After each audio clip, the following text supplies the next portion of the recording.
ಇದಕ್ಕೆ ಮುಂಚೆ ಎಲ್ಲಿ ಕೆಲಸ ಮಾಡ್ತಿದ್ದೆ? ಯಾರ ಮನೇಲೂ ಕೆಲಸ ಮಾಡಿದ ಅನುಭವ ಇಲ್ಲ.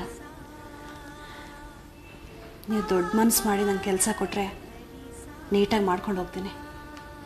ಸರಿ, ನಿಮ್ಮ ಮನೆ ಇರೋದಲ್ಲಿ ಅಡ್ರೆಸ್ ಪ್ರೂಫ್ ಏನಾದರೂ ಇದೆಯಾ? ಇಲ್ಲೇ 18ನೇ ಕ್ಲಾಸಲ್ಲೇ ನಮ್ಮ ಮನೆ ಇದೆ.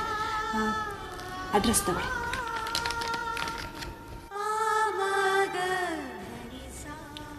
ನೋಡೋಕೆ ಒಳ್ಳೆ ಮನೆತನದವಳ ಥರ ಕಾಣಿಸ್ತೀಯ. ನಾನು ನಿನಗೆ ಕೆಲಸ ಕೊಡ್ತೀನಿ. ಟೈಮಿಂಗ್ಸ್ ಏನಾದರೂ ಇದೆಯಮ್ಮ? ಟೈಮಿಂಗ್ಸು ಬೆಳಿಗ್ಗೆ 9 ಗಂಟೆಗೆ ಬರ್ತೀನಮ್ಮ. ಸಂಜೆ 6 ಗಂಟೆ ಒಳಗೆ ಮನೆಗೆ ಹೋಗಬೇಕು. ಆಯಿತು. ಯಾವತ್ತಿಂದ ಕೆಲಸಕ್ಕೆ ಬರ್ತೀಯಾ? ನೀವು ಹ್ಞೂ ಅಂದರೆ ಇವತ್ತಿಂದನೇ ಕೆಲಸ ಮಾಡ್ತೀನಿ. ಆಯಿತು. ಅಡುಗೆ ಮನೆ ತುಂಬ ಗಲೀಜಾಗಿದೆ, ಮೊದಲು ಅದನ್ನು ಕ್ಲೀನ್ ಮಾಡು. ಬೇರೆ ಕೆಲಸನ ಆಮೇಲೆ ಹೇಳ್ತೀನಿ. ಬಕೆಟು ನೀರು ಅಲ್ಲೇ ಇದೆ. ಆಯ್ತಮ್ಮ, ತುಂಬ ಉಪಕಾರ ಆಯಿತು.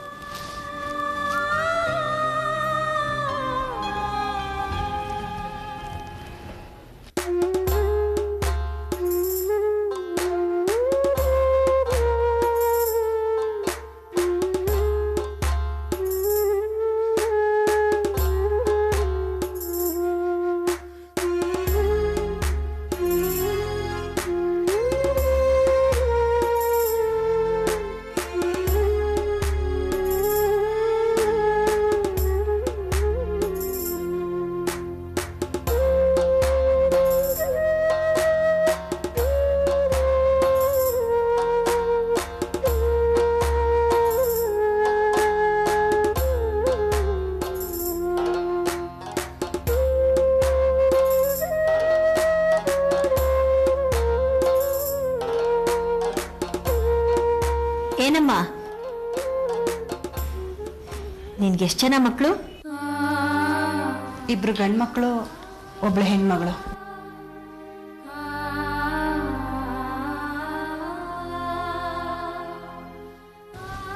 ಅಲ್ಲಮ್ಮ, 2 ಗಂಡು ಮಕ್ಕಳಿದ್ರು ನೀನು ಈ ಮನೆ ಕೆಲ್ಸಕ್ಕೆ ಬಂದಿದ್ಯಲ್ಲ, ಯಾಕೆ? ನಿನ್ನ ಮಕ್ಕಳು ನಿನ್ನ ನೋಡ್ಕೋತಿಲ್ವಾ? ಅಥವಾ ನೀನು ಮನೆಗೆ ಬಿಟ್ಟು ಓಡಿಸ್ಬಿಟ್ಟಿದಾರಾ? ಛೇ, ಅವ್ರು ಅಷ್ಟೊಂದು ಕೆಟ್ಟವರಲ್ಲಮ್ಮ. ಜೀವನ ಹುಡ್ಕೊಂಡು ಅವ್ರ ಮನೆ ಬಿಟ್ಟು ಹೋಗಿದ್ದಾರೆ ಅಷ್ಟೇನೆ. ಅಳಿಯ ಅಲ್ಲ ಮಗಳ ಗಂಡ ಅಂದಂಗಾಯ್ತು. ನಿನ್ನ ನೋಡ್ಸಿಲ್ಲ, ಅವರೇ ಮನೆ ಬಿಟ್ಟು ಹೋಗಿದ್ದಾರೆ. ಈಗಿನ ಕಾಲದ ಮಕ್ಕಳನ್ನ ನಂಬಲೇಬಾರ್ದು. ರೆಕ್ಕೆ ಬಂದ ತಕ್ಷಣ ಫುಲ್ ಅಂತ ಹಾರೋಗ್ತಾರೆ. ನನ್ನ ಮಕ್ಕಳೇ ಇದಾರಲ್ಲ, ಹೆಸರಿಗೆ 2 ಗಂಡು ಮಕ್ಕಳು. ಅವ್ರನ್ನ ಸಾಕಿ ಬೆಳೆಸೋವರೆಗೂ ತಾವು ಬೇಕಾಗಿತ್ತು, ನಮ್ಮ ದೇಶ ಬೇಕಾಗಿತ್ತು. ಈಗ ಅಮೇರಿಕಾದಲ್ಲಿ ಸೆಟ್ಲ್ ಆಗಿದ್ದಾಳೆ. ಅವ್ರಿಗೆ ನಾವು ಬೇಡ, ನಮ್ಮ ದೇಶನೂ ಬೇಡ. ಎಲ್ಲ ಬದಲಾಗಿದ್ದಾರೆ, ಎಲ್ಲ ಅಷ್ಟೇ. ಇಲ್ಲಮ್ಮ, ನಮ್ಮ ಮಕ್ಕಳು ಅಂತಾರಲ್ಲ, ಅವ್ರು ತುಂಬ ಒಳ್ಳೆಯವರು. ಏನೋ ಪರಿಸ್ಥಿತಿಗೆ ಸಿಕ್ಕಿ ನಮ್ಮಿಂದ ದೂರ ಆಗಿದ್ದಾರೆ ಅಷ್ಟೇ. ಈ ತಾಯಂದ್ರ ಹಣೆ ಬರಾನೇ ಇಷ್ಟು. ಯಾವತ್ತೂ ಮಕ್ಕಳನ್ನ ಬಿಟ್ಕೊಡೋದೇ ಇಲ್ಲ. ಸರಿ, ಹೊರಗಡೆ ಬಟ್ಟೆ ಇದೆ, ಅದನ್ನೆಲ್ಲ ಒಗ್ದಾಕ್ಬಿಡು. ಆಯ್ತಮ್ಮ.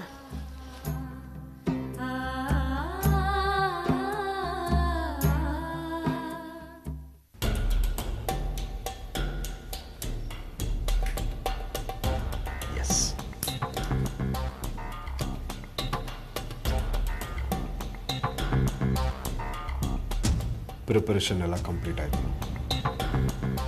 ಇನ್ನೇನಿದ್ರು ಆಪರೇಷನ್ಗೆ ಇಳಿಬೇಕಷ್ಟೆ.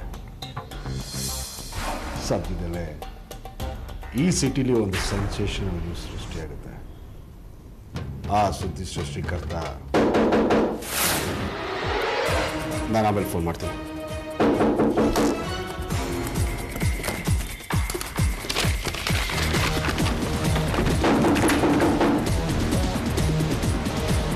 ಯಾರು?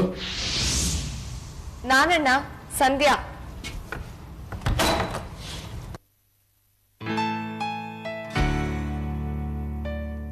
ಏನ್ ಸಿಸ್ಟರ್, ಇಷ್ಟೊಂದು ಜೋರಾಗಿ ಬಾಗಿಲು ಬಡಿತಾ ಇದ್ರಿ, ಏನ್ ವಿಷಯ? ನಿಮ್ಮನ್ನ ತಿಂಡಿ ಕರಿಯೋಣ ಅಂತ ಬಂದೆ. ಅದ್ ಸರಿ, ಯಾಕೆ ಯಾವಾಗ್ಲೂ ನೀವು ರೂಮ್ ಬಾಗಿಲು ಹಾಕೊಂಡಿರ್ತೀರಾ? ಅದು ಈಗ ಕ್ಲೈಮೇಟ್ ಸ್ವಲ್ಪ ಕೂಲ್ ಆಗಿದೆಯಲ್ಲ, ಅದಕ್ಕೆ ಕಿಟಕಿ ಬಾಗ್ಲೆಲ್ಲ ಬಂದ್. ಅದೇನೋ ಸರಿ, ಆದ್ರೆ ಹೊರಗಡೆ ಹೋಗೋವಾಗ್ಲೂ ರೂಮಿಗೆ ಬೀಗ ಹಾಕೊಂಡು ಹೋಗ್ತಿರಲ್ಲ, ಯಾಕೆ? ನಾವೇನಾದ್ರೂ ತಗೊಂಡ್ಬಿಡ್ತೀವಿ ಅಂತನಾ? ನಮ್ಮ ಮೇಲೆ ಅನುಮಾನನಾ? ಏನ್ ಸಿಸ್ಟರ್ ಇಂಥ ಮಾತಾಡ್ಬಿಟ್ರಿ? ನೀವೀ ಮಾತು ಹೇಳಿದ್ಮೇಲೆ ನಾನು ನಿಜ ಏನು ಅಂತ ಹೇಳಲೇಬೇಕು. ಒಂದು ನಿಮಿಷ. ಏನು ಅಂದರೆ, ನನ್ನ ಹುಡುಗಿ ನನಗೋಸ್ಕರ ಬರೆದಿರೋ 106 ಲೆಟ್ರು ರೂಮಲ್ಲಿದೆ. ಎಲ್ಲಿ ನಾನಿಲ್ಲದೆ ಇರುವಾಗ ನೀವು ಓದ್ಬಿಡ್ತಿರೋ ಅಂತ ಭಯ, ಅದಕ್ಕೆ ಬೀಗ. ಓ, ಈಗ ಸಮಾಚಾರ ಇದು ಬೇರೆ ನಡೀತಾ ಇದೆಯಾ? ಸರಿ, ಇನ್ಮೇಲೆ ನಾನ್ ನಿಮ್ ರೂಮ್ಗೆ ಎಂಟ್ರಿ ಆಗಲ್ಲ. ಬನ್ನಿ ತಿಂಡಿಗೆ. ನೋಡಿ ಸಿಸ್ಟರ್, ನಾನು ನಿಮ್ಗೆ ಎಷ್ಟು ಸಲ ಹೇಳಿದ್ದೀನಿ, ನೀವು ನನಗೆ ಜಾಗ ಕೊಟ್ಟಿರೋದೇ ಸಾಕು, ಈ ರೀತಿ ಪದೇ ಪದೇ ತಿಂಡಿಗೆ ಹಿಂಸೆ ಮಾಡಬೇಡಿ ಅಂತ. ಆದರೂ ನೀವು ಸುಮ್ಮನೆ ಇರಲ್ಲ. ನಾನು ಬರಲ್ಲ. ಬೇಡ ಬಿಡಿ, ನಾನ್ ಬಲವಂತ ಮಾಡಲ್ಲ. ನಿಮ್ಗೆ ಇಷ್ಟ ಅಂತ ಪುಳಿಯೋಗರೆ ಮಾಡಿದ್ದೆ, ಬೇಡ ಅಂದ್ರೆ ಏನ್ ಮಾಡಕ್ಕಾಗತ್ತೆ? ಸಿಸ್ಟರ್, ಪುಳಿಯೋಗರೆ ಅಂತ ಮೊದಲೇ ಹೇಳತ್ತಾನೆ, ಹೇಳಿದ್ರೆ ಇಷ್ಟೊತ್ತಿಗೆಲ್ಲ ಖಾಲಿ ಮಾಡ್ಬಿಡ್ತಾ ಇದೆ. ಪರವಾಗಿಲ್ಲ, ತಟ್ಟೆಲಿ ಹಾಕಿ, ಒಂದು ಸೆಕೆಂಡಲ್ಲಿ ಬರ್ತೀನಿ. ಬೀಗ ಹಾಕೊಂಡು. ಬೀಗ ಹಾಕೊಂಡೇ ಬನ್ನಿ. ಅದ್ ಎಷ್ಟು ದಿನ ನಿಮ್ ಪ್ರೇಮ ಪತ್ರಗಳನ್ನ ಕೂಡ ಹಾಕ್ತಿರೋ ನೋಡ್ತೀನಿ.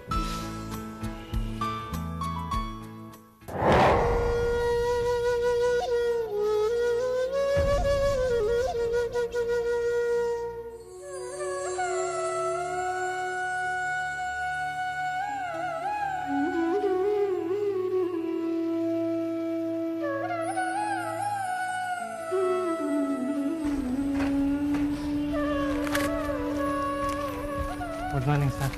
Good morning. ಮರಿ, ಸರ್ ನಿನ್ನ ಹೆಸರೇನು? ಸಂತೋಷ್ ಅಂತ ಸರ್.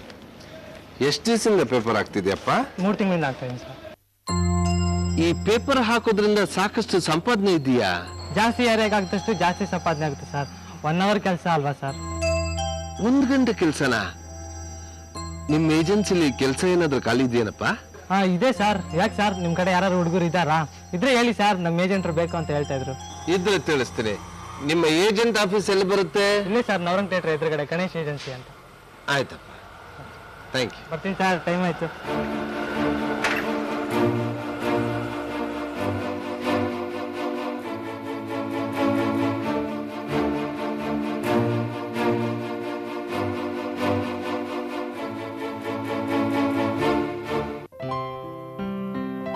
ಸಂಧ್ಯಾ, ನಾನು ಆಫೀಸ್ಗೆ ಹೊರಡ್ತಾ ಇದ್ದೇನೆ. 1 ನಿಮಿಷ, ನಾನು ಬರ್ತೀನಿ. ಬೇಗ ಬಾ, ಈಗಲೇ ಲೇಟ್ ಆಯ್ತು. ಕೃಷ್ಣ, ನಾನು ನನ್ನ ಫ್ರೆಂಡ್ ಮನೆಗೆ ಹೋಗ್ಬೇಕು. ನನ್ನ ಸೀತಾ ಸರ್ಕಲ್ ಅಲ್ಲಿ ಡ್ರಾಪ್ ಮಾಡಿ ಹೋಗ್ತೀಯಾ? ಸರಿ ನಡಿ. 1 ನಿಮಿಷ ಇರು. ಅಣ್ಣ, ಅಣ್ಣ. ಓಹೋ, ಏನ್ ಜೋಡಿ ಸಮೇತ ಇಬ್ರು ಎಲ್ಲೋ ಹೊರಟಿರೋ ಹಾಗಿದೆ. ಏನ್ ವಿಶೇಷ? ವಿಶೇಷ ಏನೂ ಇಲ್ಲ. ಇವನ್ ಆಫೀಸ್ಗೆ ಹೊರಟಿದ್ದಾನೆ, ನಾನ್ ನನ್ನ ಫ್ರೆಂಡ್ ಮನೆಗೆ ಹೋಗ್ತಾ ಇದ್ದೀನಿ. ಹಾ, ಕೀ ತಗೊಳ್ಳಿ. ನಾವು ಬರೋದ್ ಲೇಟ್ ಆಗತ್ತೆ. ನೀವ್ ಹೊರಗಡೆ ಹೋಗೋ ಹಾಗಿದ್ರೆ ಮನೆ ಲಾಕ್ ಮಾಡ್ಕೊಂಡು ಹೋಗಿ. ಓಕೆ. ಅದನ್ನ ನೀನು ಇವನಿಗೆ ಹೇಳ್ತಾ ಇದೀಯ? ರೂಮಿಂದ ಏನಾದ್ರೂ ಹೊರಗೆ ಹೋಗ್ಬೇಕಾದ್ರೆ ಬೀಗ ಹಾಕೊಂಡು ಹೋಗ್ತಾನೆ, ಇನ್ ಮನೆನ ಹಾಗೆ ಬಿಟ್ಟು ಹೋಗ್ಬಿಡ್ತಾನ ಅಲ್ವೋ? ನೀನ್ ರೂಮಲ್ಲಿ ಅಂತದ್ ಏನಿಟ್ಟಿದ್ಯಾ? ಅದೇನು ಅಂತ ನನ್ನ ಸಿಸ್ಟರ್ಗೆ ಹೇಳಿದ್ದೀನಿ ಕಣೋ. ನಿನಗದೆಲ್ಲ ಆಮೇಲೆ ಹೇಳ್ತೀನಿ. ಟೈಮ್ ಆಯ್ತು, ನಡಿ. ಸರಿ. ಹಾ, ಕಾಫಿ ಬೇಕಾದ್ರೆ ಫ್ಲಾಸ್ಕ್ ಅಲ್ಲಿ ಇದೆ. ಬಾಯ್ ಬಾಯ್.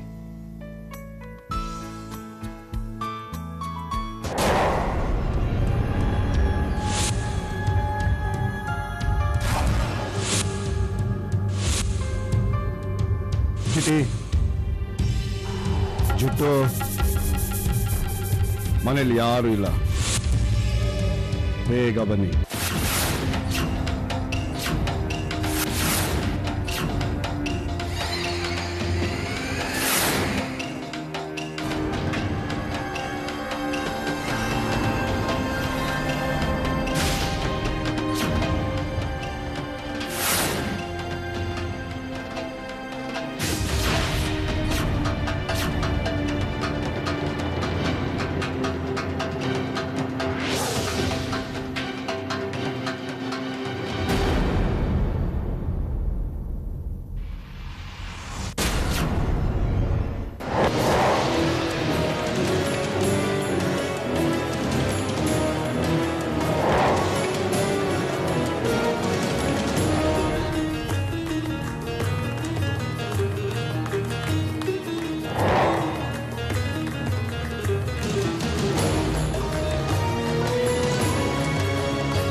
ಮೂರ್ತಿ, ಯಾಕೆ ಹೊರಗಡೆನೇ ಇದೆಯಾ? ಒಳಗೆ ಕೂತು ಕೂತು ಬೇಜಾರಾಗ್ತಿತ್ತಮ್ಮ. ಅಲ್ಲಮ್ಮ, ನೀವು ಬೆಳಗ್ಗೆ ಹೋಗಿ ಈಗ ಬರ್ತಾ ಇದ್ದೀರಾ? ನೆನ್ನೆನೇ ಹೋಗಿದ್ರಿ? ಅದು ಪಾರಾಯಣಕ್ಕೆ ಹೋಗಿದ್ದೆ ಕಣೆ. ಮನೇಲೆ ಕೂತು ಕೂತು ಬೇಜಾರಾಗಿತ್ತಲ್ಲ, ಅದಕ್ಕೆ ಪಾರಾಯಣ ಕೇಳ್ಕೊಂಡು ಬಂದೆ. ಅಲ್ಲಮ್ಮ, ದಿನ ಬೆಳಗ್ಗೆಯಿಂದ ಸಂಜೆವರೆಗೂ ಪಾರಾಯಣ ಇರುತ್ತಾ? ಹೌದು ಕಣೆ, ಇರುತ್ತೆ. ದಿನ ಒಬ್ಬೊಬ್ರು ಭಾಗವತ, ರಾಮಾಯಣ, ಗರುಡ ಪುರಾಣ, ವಿಷ್ಣು ಪುರಾಣ ಅಂತೆಲ್ಲ ಓದ್ತಾನೆ ಇರ್ತಾರೆ. ಕೇಳ್ತಾ ಇದ್ರೆ ಸಮಯ ಹೋಗುತ್ತೆ ಗೊತ್ತಾಗಲ್ಲ. ಹೌದಾ? ಅಯ್ಯೋ, ಇದೇನಮ್ಮ ನಿನ್ ಸೀರೆ ಇಷ್ಟೊಂದು ಮಸಿ ಆಗಿದೆ. ಬೆಳಗ್ಗೆ ಹೋಗೋಕ್ ಚೆನ್ನಾಗೇ ಇತ್ತು. ಹೌದಾ? ಜಿಲ್ಲಾ ಕಣೆ, ಇದು ಬೆಳಿಗ್ಗೆನೇ ಆಗಿರೋ ಕೊಳೆ. ನಾನು ನೋಡ್ಕೊಳ್ದೆ ಹಾಗೆ ಹೋಗ್ಬಿಟ್ಟೆ. ಇರು, ಒಂದು ನಿಮಿಷ ಚೇಂಜ್ ಮಾಡ್ಬಿಡ್ತೀನಿ.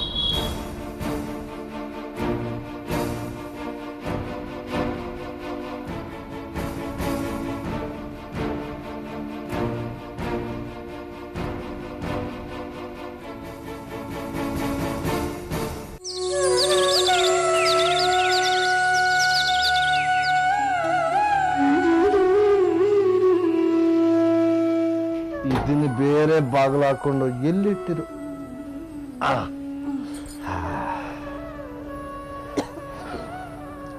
ರೀ, ಎಲ್ಲಿಗೋ ಬೆಳಗ್ಗಿನ ರೆಡಿ ಆಗ್ತಾ ಇದ್ದೀರಾ?